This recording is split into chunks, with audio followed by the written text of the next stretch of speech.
Python acceleration package, but for a very specific type of code, for stencil codes. So let me introduce myself really quickly. So I'm from the chair for system simulation at the University in Erlangen in Germany. I'm working a lot on fluid simulations, particularly finite volumes, discontinuous Galerkin methods, but also the displacement methods. And our chair is traditionally doing high-performance computing. So my background is a lot in HPC. You know, traditionally you do C or C++ programming there. And rather recently we have also switched to Python a bit more. So that's where this package is coming from. And it's basically a meta-programming package that generates you really fast C implementations that you can call again from Python for a specific type of code that we have been optimizing for the last 10 to 20 years. And basically this optimizing knowledge, all these transformation that you can do on these kinds of code is basically now incorporated in this package. So first, is this package something that you could use? So if you have some type of stencil code, this package is for you. So stencil codes occur a lot in image processing. Basically any filter on an image is a stencil code. The package might be even more interesting to you if you do medical image processing, since there you often deal with 3D voxel data, so larger arrays that you might want to accelerate your algorithms on. Where this package is, of course, originally coming from is from numerical simulations. So if you do finite difference, finite volume, DG methods, or lattice Boltzmann, this might also be interesting for you. And rather recently, a colleague of mine is working on extending the package to also speed up neural networks. So it's integrated, or he plans to integrate it with PyTorch and TensorFlow, so especially to speed up the convolutional layers of the neural networks. So if you look at a simple stencil code, so that if you would write it down very naively in Python, it's basically just a loop over a structured array, a numpy array, that does the same operation on every cell. So simply speaking, there are some generalizations later on, but in this simple example, what I want to consider is basically just a loop going over the complete array and summing up right, left, top and bottom neighbor, dividing it by 4. So of course, usually you wouldn't write such a simple thing, such a number crunching thing in pure Python, so you would go to numpy or use other accelerations for that. And what the idea of pystencils is, it's basically, the idea is to formulate the essential operations of the stencil itself as a symbolic expression. And there's a really nice symbolic toolkit in Python called sympy. Basically, it's a full-blown computer algebra system. So the idea is that we formulate our numerical method in sympy, either directly or derive it from some continuous representation, and then apply some optimizations to that, and basically in the end write out C or C++ code. So we have that symbolic representation in form of a tree. So sympy already internally uses these expression trees that we extend so that we have additional nodes, for example, for loops, for conditionals, etc. So it's basically an enriched sympy abstract syntax tree. And on these syntax tree, we can now do some optimization steps by rewriting that graph, doing loop transformations on that. And in the end, we write out optimized C code, which you then can compile and again to a Python module that you can call directly from your Python interpreter. So on the following slides, I have a few code examples. You're very welcome to follow along if you go to that URL. The URL is also on the bottom of the slide, so you can follow along later on as well. And then there is a link to Binder notebooks that have all the tutorials for the package, and I will refer to them on the next slides. You can also install it on your own machine. They are pip installable. If you want GPU support, make sure that you also have the PyCuda package or PyOpenCL rather recently installed as well, so then you can run these examples as well. So let's dive into it. What is actually what is pystencils all about? If you are familiar with sympy, this would come very natural to you. Otherwise, you first have to get in the mindset of describing your assignments or equations first through objects. So basically how would you go about and implement that simple stencil that I've shown in the previous slides in pystencils? You would say, okay, I have two fields. So fields is basically a symbolic analog to a numpy array. So you say I have two fields, f and g. These are 2D arrays, so images. And then you formulate an assignment what should happen. So you have here pystencils assignment, on the left side being the g field where the center is assigned, and my expression on the right hand side. And if you do that in a notebook, you get the nice formula in LaTeX rendering out from sympy. So now you might think this is rather complicated compared to, let's say, writing a number decorator on your function. But the idea here is that you usually don't want to write these assignments by hand, but you have some higher level packages that produce these assignments for you.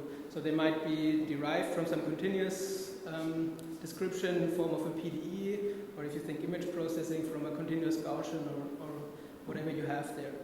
And then you basically put in these assignments to this create kernel function, and you get back a function that's callable from Python again, and you can call it with just numpy arrays. So the central interface, this create kernel method, is basically you pass in a list of assignments. Previously you have to show a single assignment, but in the most general case you have multiple assignments, and you can also use conditionals in there, basically being expressed through the ternary operator in terms of sympy piecewise defined functions. So we deliberately don't support any general conditional functionality because that's very hard to vectorize, for example, with SIMD units, what I will show you later on. So as I said, these assignments are typically not written by the users themselves, so we have some higher level packages building on top of that. For example, what ships directly with the pystencils package itself is a simple tool for deriving finite difference discretizations. So if you have let's say an advection diffusion equation, as it's outlined in this notebook that you can find on the binder link, it's called tutorial advection diffusion. You can basically plug together your advection diffusion type of PDE and then apply some rule to that, how to convert this continuous formulation down to actually a stencil code. And this step exists for various different numerical methods. So here this is simple finite differences, which is included in the package, but we have something that does that for Lattice-Boltzmann method for fluid simulation. We're working on something that is based on energy functionals or things like that. So the idea is that you derive these numerical kernels from some higher level abstractions. And then what pystencils does for you, it takes the stencil representation and generates very highly efficient C code for that. And in the special case that it can exploit, it's a stencil code, it's trivially parallelizable, we can outperform existing Python accelerators. Like for example, you know, if you write it in pure Python, it's really very slow. So on the right here we have a logarithmic axis of the runtime. So smaller bars are better. So we have then a numpy implementation that is also already quite a lot faster than a pure Python implementation. You can do some tricks in numpy to make it even a bit faster. If you can write the number chit in front of it, you can go about and implement it in Cython as well. And if you use pystencils, at least on this benchmark, we get by a factor of 1.4 faster than Cython.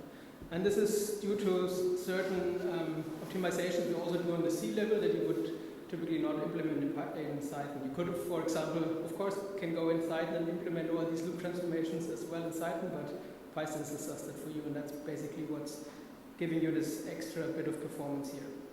So you don't have to take my word on this. There's also the notebook, again on the binder page, that basically does exactly this benchmark, so you can run this on your machine as well and see what the results are on your hardware.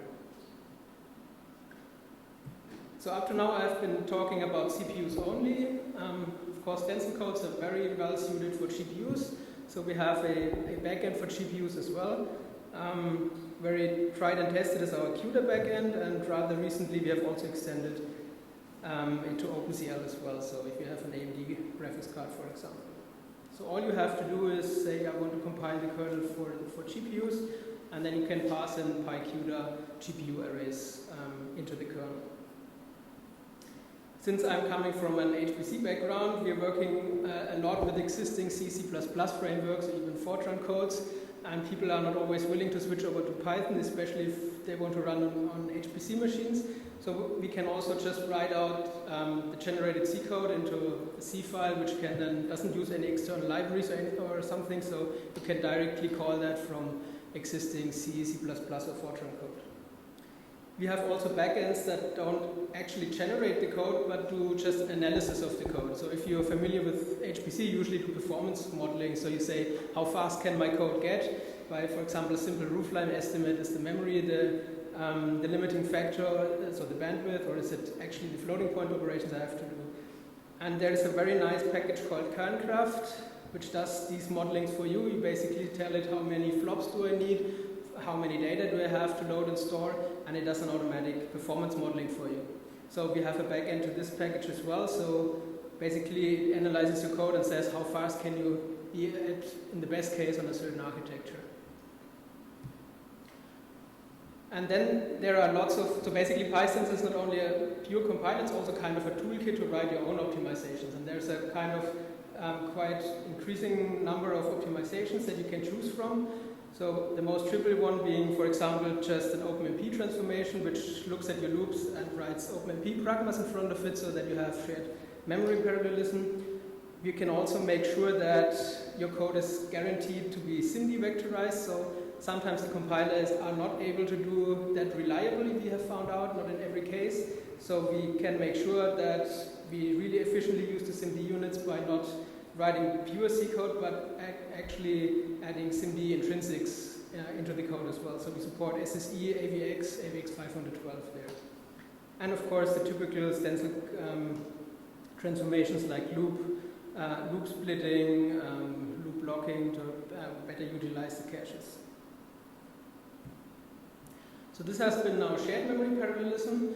As I said, we're doing HPC, so we need some distributed memory solution, and that's where we rely on another package that's also developed with our chair called Valvola, and this is basically providing you a block structure domain partitioning. In each of these blocks are distributed to processes, and in each block is a numpy array with one ghost or halo region around it, and this package basically gives you very efficient MPI communication for these halo layer exchanges of one or multiple ghost layers, whatever you need for your algorithm there. So there we support advanced strategies like you can overlap communication and computation.